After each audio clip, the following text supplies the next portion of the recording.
لبيك اللهم لبيك لبيك لا شريك لك لبيك إن الحمد والنعمة لك والملك لا شريك لك لبيك حجا حقا تعبدا ورقا لبيك مرهوبا ومرغوبا إليك لبيك ذا النعماء والفضل الحسن. الحمد للہ رب العالمین والصلاة والسلام علی سید الانبیاء والمرسلین. اما بعد، محترم ناظرین، انشاءاللہ آج ہم عشرہ ذو الحجہ اور فضیلت قربانی کے موضوع پہ گفتگو کریں گے. آپ کے علم ہے کہ اسلامی کیلنڈر کا آخری مہینہ ذو الحجہ کہلاتا ہے. ذو الحجہ سے مراد وہ مہینہ جس میں حج ادا کیا جاتا ہے، حج کی عظیم عبادت ادا کی جاتی ہے. اس کے جو ابتدائی 10 دن ہیں ان کی فضیلت احادیث مبارکہ میں آئی ہے. مثال کے طور پر مسلم شریف کی روایت ہے جس میں نبی اکرم صلی اللہ علیہ وسلم نے اس بات کو پسند فرمایا کہ جب ذو الحجہ کا چاند دیکھ لیا جائے تو ناخن اور بال وغیرہ نہ تراشے جائیں، یہاں تک کہ جانور، قربانی کا جانور جو ہے اس کو ذبح کر دیا جائے. مراد یہ ہے کہ جو شخص قربانی کا ارادہ کرے اس کو چاہیے کہ چاند کے دیکھنے کے ساتھ ہی ناخن اور بال وغیرہ نہ تراشے. اسی طرح نبی اکرم صلی اللہ علیہ وسلم نے فرمایا کہ ان 10 دنوں میں کیے جانے والے نیک اعمال سے بڑھ کر کسی دوسرے دن کے اعمال نہیں ہو سکتے. یہ روایت بخاری میں نقل کی گئی. اسی طرح پیارے نبی صلی اللہ علیہ وسلم نے ان دنوں میں روزہ اور دیگر عبادات کی بھی فضیلت بیان فرمائی. مثال کے طور پر ترمذی شریف کی روایت میں نبی اکرم صلی اللہ علیہ وسلم نے ارشاد فرمایا، ان دنوں کے روزے کا ثواب سال بھر کے روزوں کے برابر، اور ان دنوں کی ایک رات کی عبادت کا ثواب لیلۃ القدر کی عبادت کے برابر ہے. اس سے مراد یہ ہے کہ یہ ابتدائی 9 دن جو ہیں خاص طور پر یہ روزے کے حوالے سے بڑے اہم ہیں، اور خاص طور پر جو عرفہ ہے، یوم العرفہ 9 ذو الحجہ، اس کے روزے کی تو بہت زیادہ فضیلت آئی ہے. یہاں یہ بات واضح رہے کہ 10 ذو الحجہ جو عید الاضحیٰ کا دن ہے، اس دن روزہ رکھنا ممنوع ہے، حرام ہے. تو ابتدائی 9 دنوں میں خاص طور پر عبادت کا اہتمام اور یہ کہ روزہ رکھنے کا اہتمام، اس کی بڑی فضیلت بیان کی گئی نبی اکرم صلی اللہ علیہ وسلم کی احادیث مبارکہ میں. مسلم شریف کی روایت مبارکہ کے حوالے سے نبی اکرم صلی اللہ علیہ وسلم نے فرمایا کہ ذو الحجہ کا روزہ اگلے اور پچھلے سال کے گناہوں کا کفارہ بن جاتا ہے. 9 ذو الحجہ کی فجر سے لے کر 13 ذو الحجہ کی عصر تک ہر مسلمان پر فرض نماز کے بعد تکبیرات تشریق پڑھنا ضروری ہے. یہ 5 دن تقریباً نبی علیہ الصلوۃ والسلام کی سنت کے مطابق تکبیرات تشریق پڑھی جاتی ہیں. اللہ اکبر اللہ اکبر، لا الہ الا اللہ، واللہ اکبر واللہ اکبر وللہ الحمد. ہر فرض نماز کے بعد بعض روایت کے مطابق 1 مرتبہ اور بعض روایت کے مطابق 3 مرتبہ یہ تکبیرات پڑھنا مسنون ہے. بہرحال ان تکبیرات میں در حقیقت رب سبحانہ و تعالیٰ کی بڑائی اور اس کی حمد بیان کی گئی ہے. ان حدیث مبارکہ کے حوالے سے جو بات بالکل واضح ہو رہی ہے وہ یہ ہے کہ رب سبحانہ و تعالیٰ کی طرف سے ان دنوں میں عبادت کا خصوصی ثواب جو ہے وہ عطا کیا جاتا ہے. سورۃ الفجر کی ابتدائی آیات میں بھی رب سبحانہ و تعالیٰ نے ان راتوں کا خاص طور پر تذکرہ فرمایا. والفجر ولیال عشر، قسم ہے فجر کے وقت کی اور 10 راتوں کی. علماء کرام نے ان 10 راتوں سے مراد ذو الحجہ کی 10 راتیں رکھی ہیں. ظاہر بات ہے اس کی ایک بہت اہم وجہ ہمیں نظر آ رہی ہے کہ رب کائنات کا گھر بیت اللہ شریف ان دنوں میں آباد ہوتا ہے، اور پوری دنیا سے مسلمان حج کی نیت سے وہاں حاضر ہوتے ہیں. تو رب سبحانہ و تعالیٰ کی رحمت، رب سبحانہ و تعالیٰ کی خاص فضیلت ان دنوں میں جو ہے وہ نمایاں ہوتی ہے. لہذا ہمیں چاہیے کہ ہم ان 10 دنوں میں خاص طور پر عبادات کا اہتمام کریں. اللہ سبحانہ و تعالیٰ سے دعا کرنی چاہیے کہ اللہ تعالیٰ ہمیں ان دنوں میں دن کے وقت روزہ رکھنے کی اور رات کے وقت عبادت کرنے کی توفیق عطا فرمائے۔ اب آئیے ذرا اس ذوالحجہ کے موقع پر، خاص طور پر 10 ذوالحجہ کو جو عید الاضحیٰ منائی جاتی ہے، اس کا بھی ہم بیک گراؤنڈ تھوڑا سا سمجھتے ہیں، اس کی فضیلت کا ہم تھوڑا سا اعادہ کرنے کی کوشش کرتے ہیں۔ آپ کے علم میں ہوگا کہ 10 ذوالحجہ یہ حج کے اعتبار سے بھی بڑا اہم دن ہوتا ہے۔ 9 ذوالحجہ یوم العرفہ ہے، اور دوسرے دن پھر حاجی قربانی وغیرہ دیتے ہیں اور دیگر جو مناسک حج ہیں وہ ادا کرتے ہیں۔ تو ان سے مشابہت پیدا کرنے کے لیے وہ مسلمان جو ان دنوں میں حج کی سعادت حاصل نہ کر سکے، اللہ سبحانہ و تعالیٰ نے ان حاجیوں کی مشابہت کے طور پر مسلمانوں کو یہ سنت، یہ طریقہ عطا فرمایا کہ وہ جہاں جہاں کہیں بھی ہیں وہ عید الاضحیٰ منائیں، اس دن خوشی کا دن ہے، قربانی کریں، اور یہ کہ یہ ثواب جو ہے قربانی کا وہ حاصل کر سکیں۔ اور آپ کے علم میں یہ بات بھی ہے کہ در حقیقت یہ سنت ہے حضرت ابراہیم علیہ السلام کی۔ انشاءاللہ آئندہ جو ہمارے لیکچرز ہیں اس میں ہم یہ بات واضح کریں گے کہ یہ حج بنیادی طور پر حضرت ابراہیم علیہ السلام کی عظیم قربانیوں کی یاد ہے، اس کی فرضیت، اس کی حکمت اور اس کے فوائد پر انشاءاللہ آئندہ نشستوں میں گفتگو ہوگی۔ قربانی کا جہاں تک معاملہ ہے، آپ کے علم میں ہے کہ یہ قاف، را اور با سے بنا ہے۔ قر عربی زبان میں کہتے ہیں تقرب حاصل کرنا، کسی کی قربت حاصل کرنا۔ تو در حقیقت ان قربانیوں کے ذریعے، ان ذبیحوں کے ذریعے ہم رب سبحانہ و تعالیٰ کی رضا اور اس کی قربت حاصل کرنے کی کوشش کرتے ہیں۔ یہ بات بھی آپ کے علم میں ہے کہ یہ عظیم قربانی کی یاد ہے جو حضرت ابراہیم علیہ السلام اور ان کے بیٹے حضرت اسماعیل علیہ السلام کی قربانی ہے۔ میں چاہوں گا کہ تھوڑا سا پس منظر آپ کے ذہن میں رہے کہ رب کائنات نے اپنے خلیل، اپنے محبوب کو کس کس طرح آزمایا، اور اس اللہ کے بندے نے کیسی کیسی قربانیاں دیں، جس کے بعد اللہ سبحانہ و تعالیٰ نے ان کو خلیل اللہ کا لقب دیا۔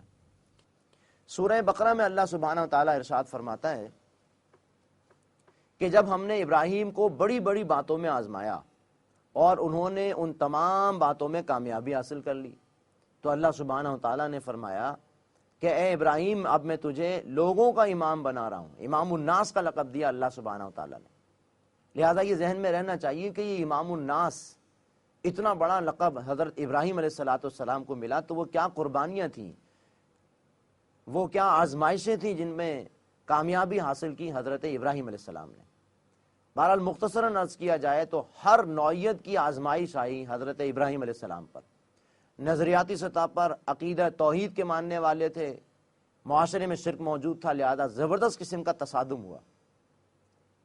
اس تصادم کے نتیجے میں ان کو اپنا گھر بار چھوڑنا پڑا، ماں باپ کی محبت قربان کرنی پڑی، وطن کی محبت قربان کرنی پڑی، قوم کی محبت قربان کرنی پڑی۔ بہرحال یہ تمام تر محبتیں اللہ سبحانہ و تعالیٰ کی محبت پر قربان کر دی سیدنا ابراہیم علیہ السلام نے۔ پھر رب کائنات نے ان کو مزید آزمایا۔ ہجرت کے بعد اللہ سبحانہ و تعالیٰ نے 87 برس کی عمر میں ایک بیٹا عطا فرمایا، اور اس بیٹے کو حکم دیا کہ میرے گھر وادی غیر ذی زرع عند بیتک المحرم، یعنی اللہ سبحانہ و تعالیٰ کے گھر کے نزدیک آباد کیا ابراہیم علیہ السلام نے۔ بہرحال یہ وہ جگہ تھی جہاں صحرا تھا، بالکل یہ بات آپ کے علم میں ہوگی کہ اللہ تعالیٰ نے آزمایا اپنے خلیل کو، اور ابراہیم علیہ السلام اس آزمائش میں بھی کامیاب ہو گئے۔ بہرحال انہوں نے اللہ کے حکم پر خانہ کعبہ کے نزدیک حضرت اسماعیل اور ان کی والدہ حضرت حاجرہ سلام علیہما کو چھوڑ دیا، اور اللہ سبحانہ و تعالیٰ نے پھر ان کی حفاظت فرمائی۔ وہ زمزم کا جاری ہونا، وہ سعی کرنا حضرت حاجرہ کی، یہ سارے وہ اعمال ہیں جو حج کے دوران تمام حاجی کرتے ہیں، لیکن در حقیقت یہ عظیم قربانی ہے حضرت ابراہیم علیہ السلام کی۔ بالآخر وہ وقت آیا، سورہ صافات میں اللہ پاک نے اس کا نقشہ کھینچا ہے کہ جب حضرت ابراہیم علیہ السلام کی عمر تقریباً 100 برس تھی اور اسماعیل علیہ السلام تقریباً 13 برس کے رہے ہوں گے، اور یہ دونوں باپ اور بیٹے خانہ کعبہ کی تعمیر فرما رہے ہیں اور پھر دعا کر رہے ہیں، لیکن اس سے پہلے اللہ سبحانہ و تعالیٰ نے اپنے خلیل کو جو آزمایا، آخری آزمائش جو تھی، کہہ لیا جائے کہ ان امتحانات کا کلائمیکس تھا، وہ یہ تھا کہ حضرت ابراہیم علیہ السلام کو حکم دیا گیا کہ اپنی محبوب ترین شے اللہ سبحانہ و تعالیٰ کی رضا کے لیے اللہ کی راہ میں قربان کرو۔ روایت میں آتا ہے کہ 100 اونٹ قربان کیے، پھر خواب نظر آیا، پھر مزید 100 اونٹ قربان کیے، پھر خواب یا اشارہ آیا کہ مزید اپنی محبوب ترین شے اللہ کی راہ میں قربان کی جائے۔ بہرحال سیدنا خلیل اللہ سمجھ گئے کہ میری محبوب ترین شے تو میرا بیٹا ہے۔ اپنے بیٹے کو بلا کر جو گفتگو ہے سورہ صافات کی آیات میں اللہ سبحانہ و تعالیٰ نے جس طرح بیان فرمائی ہے، واقعہ یہ ہے کہ عظیم عظیم الفاظ ہیں جو ابراہیم علیہ السلام نے اپنے بیٹے سے کہے۔ اللہ سبحانہ و تعالیٰ نے اس کو اپنے کلام میں اس طرح بیان کیا کہ جب حضرت ابراہیم علیہ السلام نے اپنے بیٹے سے کہا یا بنیا انی اذبحک انی اری فی المنام انی اذبحک، اے میرے بچے میں نے دیکھا ہے خواب میں کہ میں تجھے ذبح کر رہا ہوں، فانظر ماذا تری، اب تم بتاؤ تمہارا کیا ارادہ ہے، تم کیا سمجھتے ہو۔ اب یہ الفاظ سننے کے بعد بیٹے کی کیا کیفیت ہے، بڑے خوبصورت الفاظ میں اللہ پاک نے اس کا جو ہے وہ اس کی ترجمانی فرمائی ہے۔ بیٹے کے الفاظ ہیں یا ابت افعل ما تؤمر، اے میرے ابا جان آپ کر گزریے وہ کام جس کا آپ کو حکم دیا جا رہا ہے، ستجدونی انشاءاللہ من الصابرین، انشاءاللہ آپ مجھے عنقریب صبر کرنے والوں میں پائیں گے۔ یہ ہیں وہ الفاظ جو اسماعیل علیہ السلام نے ادا کیے۔ بہرحال جب دونوں نے اللہ سبحانہ و تعالیٰ کے اس حکم پر اپنی گردن کو جھکا دیا اور اللہ کے حکم کے مطابق ابراہیم علیہ السلام نے اپنے بیٹے کو لٹا دیا اور اپنے طور پر چھری پھیر دی، اس پر اللہ سبحانہ و تعالیٰ کے الفاظ ہیں یا ابراہیم قد صدقت رؤیا، اے ابراہیم تم نے تو اپنا خواب سچا کر دکھایا، اور یقیناً یہ بڑی بڑی آزمائشوں میں سے تھی، اور اللہ سبحانہ و تعالیٰ خود فرماتا ہے ان ھذا لبلاء مبین، اور یقیناً یہ ایک بہت واضح آزمائش تھی، بہت بڑی آزمائش تھی۔ بہرحال یہ آزمائش اس سے گزرے سیدنا خلیل اللہ ابراہیم علیہ الصلوۃ والسلام، تو در حقیقت یہ جو قربانی ہم پیش کر رہے ہیں یہ اسی عظیم قربانی کی یاد ہے۔ لہذا نبی اکرم صلی اللہ علیہ وسلم سے صحابہ کرام نے پوچھا ما هذه اضاحی یا رسول اللہ صلی اللہ علیہ وسلم، یہ جو ہم قربانیاں پیش کرتے ہیں اس کی کیا حقیقت ہے؟ اس پر پیارے نبی صلی اللہ علیہ وسلم نے ارشاد فرمایا سنت ابیکم ابراہیم، یہ تمہارے جد امجد ابراہیم علیہ الصلوۃ والسلام کا طریقہ ہے، ان کی سنت ہے۔ یہ روایت ابن ماجہ میں نقل کی گئی ہے۔ پھر صحابہ نے پوچھا اس میں ہمارے لیے کیا اجر ہے؟ تو اس پر اللہ کے رسول نے فرمایا کہ ہر بال کے عوض ایک نیکی ہے جو تمہیں اس میں حاصل ہوگی۔ بہرحال یہ تو ثواب کی بات ہو گئی، لیکن ذرا یہ بات بھی ذہن میں رہے کہ یہ فضیلت قربانی جو ابھی بیان ہوئی، تو قربانی کی اصل روح کیا؟ قربانی کی اصل روح حضرت اللہ سبحانہ و تعالیٰ نے حضرت حابیل اور قابیل کا جو واقعہ بیان فرمایا ہے اس میں اللہ سبحانہ و تعالیٰ نے یہ قربانی کی روح بھی بیان کر دی۔ بہت دلچسپ واقعہ ہے۔ سورۃ الاعراف میں اللہ پاک نے واقعہ بیان فرمایا کہ جب بھائی نے قابیل نے ایک مسئلے میں اپنے بھائی کو قتل کرنا چاہا تو اس بھائی کے بڑے خوبصورت الفاظ تھے، دونوں نے قربانی پیش کی، اذ قربا قربانا فتقبل من احدہما ولم یتقبل من الاخر، جب دونوں نے قربانی پیش کی تو ان میں سے ایک کی قربانی قبول ہو گئی، دوسرے کی قبول نہیں ہوئی، یعنی حابیل کی قربانی قبول کر لی گئی اور قابیل کی قربانی قبول نہیں ہوئی۔ اس پر اس نے اپنے بھائی سے کہا کہ میں تجھے قتل کر دوں گا، یعنی جیلسی اور حسد کی بنیاد پر اپنے بھائی کو قتل کرنے پر آمادہ ہوا۔ اس پر بڑے پیارے الفاظ ہیں حضرت حابیل کے علیہ الصلوۃ والسلام، انہوں نے ارشاد فرمایا انما یتقبل اللہ من المتقین، اے میرے بھائی اللہ سبحانہ و تعالیٰ تو متقین کی قربانی پسند فرماتا ہے، اس کو قبول فرماتا ہے۔ تو نے بھی قربانی پیش کی، میں نے بھی کی، اللہ پاک نے میری قربانی قبول کر لی، تیری نہیں کی۔ مراد یہ ہے کہ اس قربانی کے پیچھے تقوی نہیں تھا، تم نے جو ہے وہ حسد کی بنیاد پر یہ کام کیا اور میں نے اللہ کے لیے کی تھی تو اللہ پاک نے اس کو قبول فرما لیا۔ بالا اس واقعے سے قربانی کی روح بھی بالکل واضح ہو گئی کہ رب سبحانہ و تعالیٰ کے نزدیک اصل شے ہے تقوی، خدا خوفی۔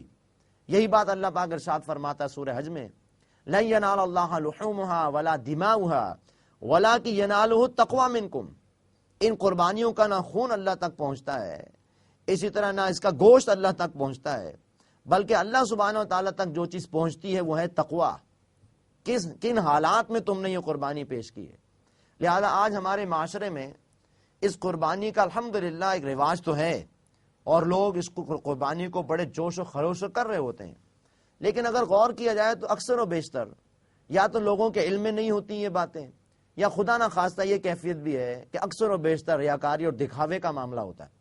لہذا اقبال کے الفاظ میں آپ کو سناؤں، علامہ اقبال رحمۃ اللہ علیہ نے اس موجودہ قربانی کا جو ٹرینڈ ہے یا جو نظام چل رہا ہے اس کو شدید تنقید کی ہے۔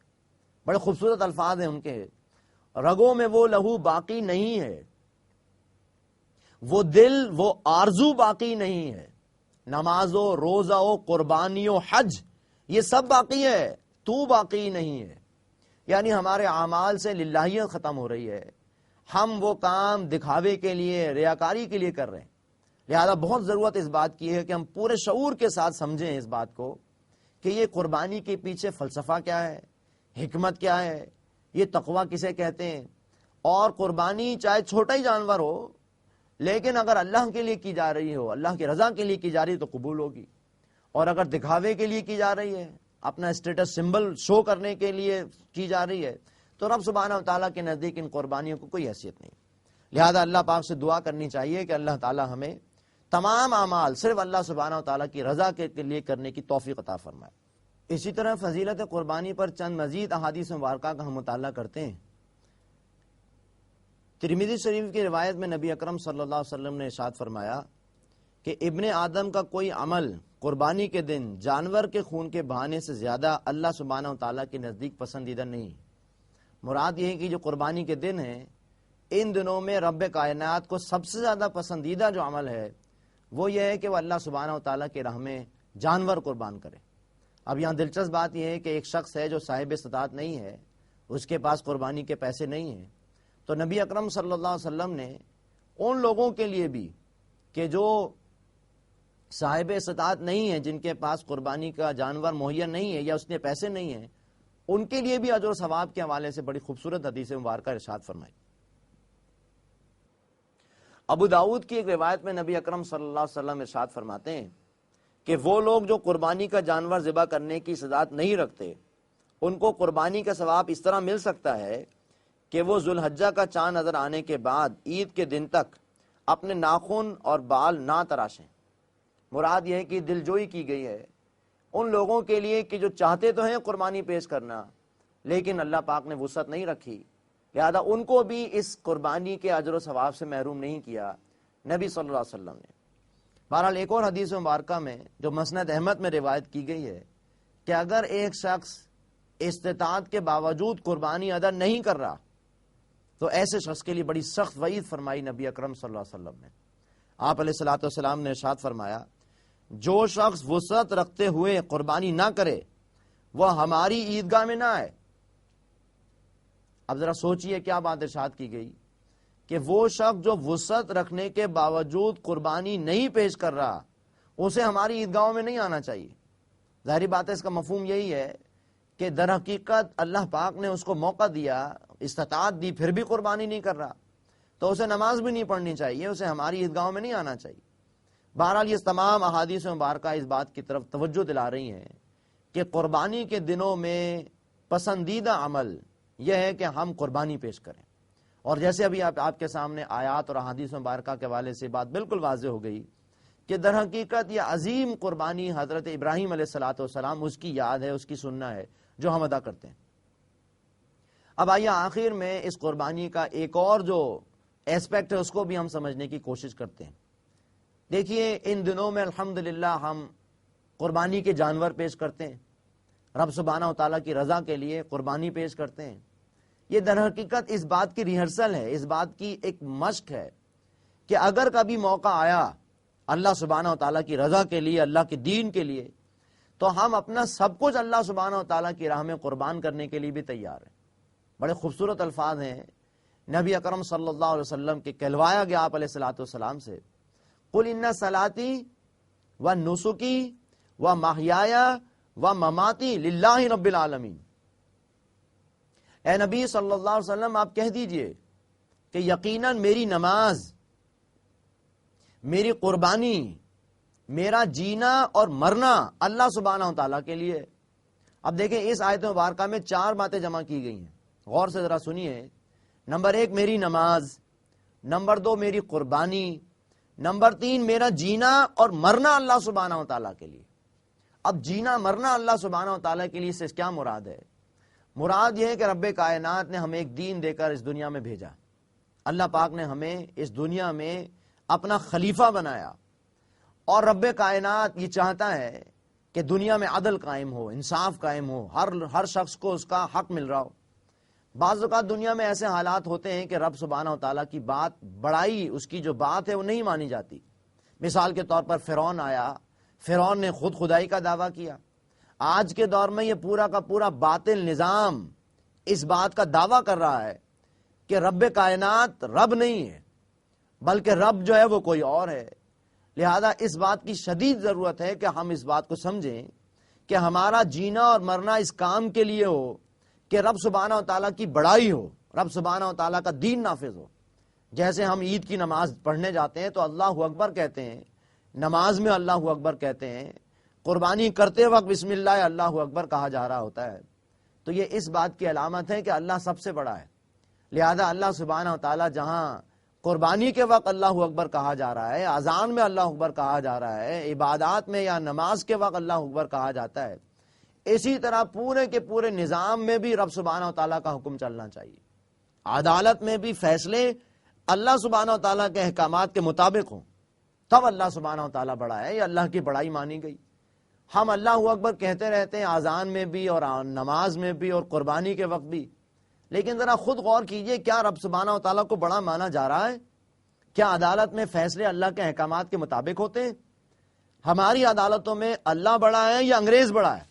ابھی سوال آپ کو خود اس کا جواب ڈھونڈنا ہوگا۔ جس کا حکم مانا جا رہا ہو وہ بڑا ہے۔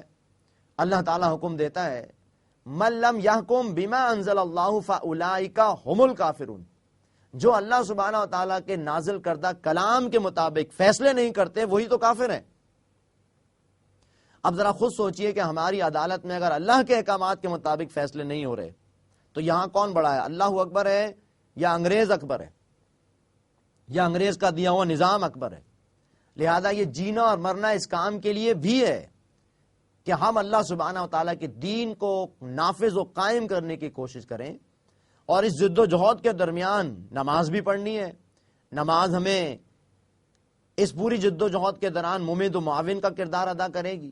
اللہ پاک نے ارشاد فرمایا وَاسْتَعِینُوا بِالصَّبْرِ وَالصَّلَاةِ، نماز اور صبر سے استعانت حاصل کرو۔ اسی طرح یہ قربانی سمبل ہے اس بات کا کہ آج میں یہ جانور قربان کر رہا ہوں، کبھی اگر موقع آیا تو اپنی جان تک اللہ کی راہ میں قربان کرنے کے لیے تیار ہوں۔ بڑے خوبصورت الفاظ ہیں اسی اقبال کے رحمۃ اللہ علیہ کہ الفاظ و معنی میں تفاوت نہیں، لیکن ملا کی اذان اور ہے، مجاہد کی اذان اور۔ یہ اللہ اکبر کہنا واقعہ یہ ہے کہ اذان میں بھی کہا جاتا ہے، لیکن ایک مجاہد ہے جو اللہ سبحانہ و تعالیٰ کو بڑا مانتا ہے، اس رب کی دھرتی پر رب سبحانہ و تعالیٰ کا نظام قائم کرنے کی کوشش کرتا ہے، اور جب وہ نعرہ لگاتا اللہ اکبر تو اس کا مطلب یہ ہوتا ہے کہ وہ اللہ تعالیٰ کے سوا کسی کو بڑا نہیں مانتا، اور اس کے لیے اللہ کو بڑا کرنے کے لیے، بڑا منوانے کے لیے اپنی جان تک قربان کرنے کے لیے تیار ہے۔ یہ اصل میں قربانی کا اصل فلسفہ، یہ اصل میں قربانی کی اصل روح۔ جیسے میں نے عرض کیا کہ آج یہ روح باقی نہیں ہے، یہ قربانی تو باقی ہے، جیسے پورا کا پورا نظام ڈیمولش ہو گیا، ہمارا سیاسی نظام کچھ اور بن گیا، خلافت کے بجائے یہاں ملوکیت آ گئی حکومتی سطح پر، معیشت میں سود آ گیا، معاشرت میں بے حیائی آ گئی، اسی طرح عبادات میں بھی یا جو اور رسومات ہیں ان میں بھی ریاکاری اور دکھاوا آ گیا۔ لہذا بہت ضرورت اس بات کی ہے کہ ہم سب اپنے اپنے معاملات کا جائزہ لیں، اور نماز، روزہ، حج، قربانی جو کچھ بھی ہم کرتے ہیں وہ صرف اللہ سبحانہ و تعالیٰ کی رضا کے لیے کریں۔ اللہ سے دعا کیجئے کہ رب کائنات ہمیں اس عظیم تر کام کرنے کی توفیق عطا فرمائے، اور تمام تر عبادات میں جو اس کی روح ہے، اصل فلسفہ ہے، جو نبی اکرم صلی اللہ علیہ وسلم کی سنت کے حوالے سے ثابت ہے، اس کو سامنے رکھ کر اس کو رول ماڈل بناتے ہوئے ہمیں تمام تر احکامات پر عمل کرنے کی توفیق عطا فرمائے۔ الحمدللہ ہم نے آپ کے سامنے آج عشرہ ذوالحجہ اور فضیلت قربانی کے موضوع پہ گفتگو کی ہے۔ ذوالحجہ میں خاص طور پر وہ اعمال جو پسندیدہ ہیں، جن کے ذریعے قربانی، جن کے ذریعے اللہ کا قرب حاصل کیا جا سکتا ہے، اللہ سے زیادہ اجر و ثواب حاصل کیا جا سکتا ہے، ان کا تذکرہ آیا، اور اسی طرح آخر میں الحمدللہ ہم نے اس قربانی کا تھوڑا سا فلسفہ، اس کی تاریخ اور اس کی جو فضیلت ہے وہ بیان کرنے کی کوشش کی ہے۔ اللہ سے دعا کیجیے کہ اللہ سبحانہ و تعالی ہمیں اپنے احکامات کے مطابق پوری زندگی اللہ کے رسول علیہ الصلوۃ والسلام کے احکامات کے مطابق گزارنے کی توفیق عطا فرمائے۔ اقول قولی ھذا واستغفر اللہ لی ولکم ولسائر المسلمین والمسلمات۔